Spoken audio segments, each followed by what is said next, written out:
Il-Medical High Dependency Unit hija sala ġdida fl-Isptar Mater Dei Baxar Sodot li qed toffri kura ta' livell għoli fil-mediċina lil pazjenti b'mard sever.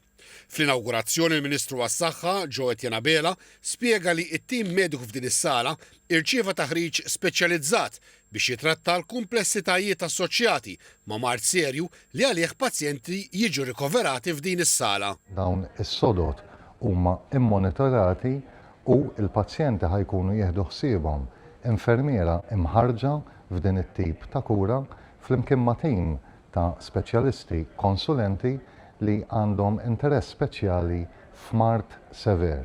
Dan il-unit ħajkun iservi biex pazjenti li għandhom mard serju fisswali normali jiġu trasferiti hawnhekk, kif ukoll ħajservi ta' step down għal dawk il-pazjenti li jkunu fit-taqsima tal-ITU u l-livell ta' kura li jkollhom bżonn jonqos.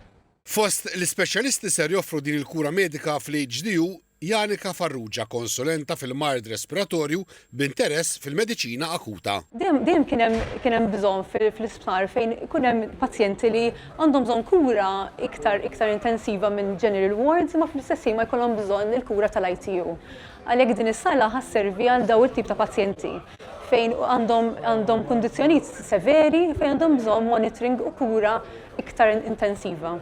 Il-Ministru għas-Saħħa kompla jispjega li biex tiġi faċilitata l-kura ta' dawn il-pazjenti ġew installati monitors kontinwi tal-parametri, ġew aġġornati sistemi elettriċi u ġie akkwistat tagħmir speċjalizzat fosthom analizzatur tal-gassijiet tad-demm u magni tal-ventilazzjoni li kapaċi jipprovdu ventilazzjoni mhux invażiva bħalma tingħata fl-ITU. Tem jgħid dan l-investiment ta' madwar 450,000 euro f'kura speċjalizzata lin-nies u għaturija ta' gvern impenjat li jtejjeb il-kura u l-kwalità tal-ħajja tal-pazjent.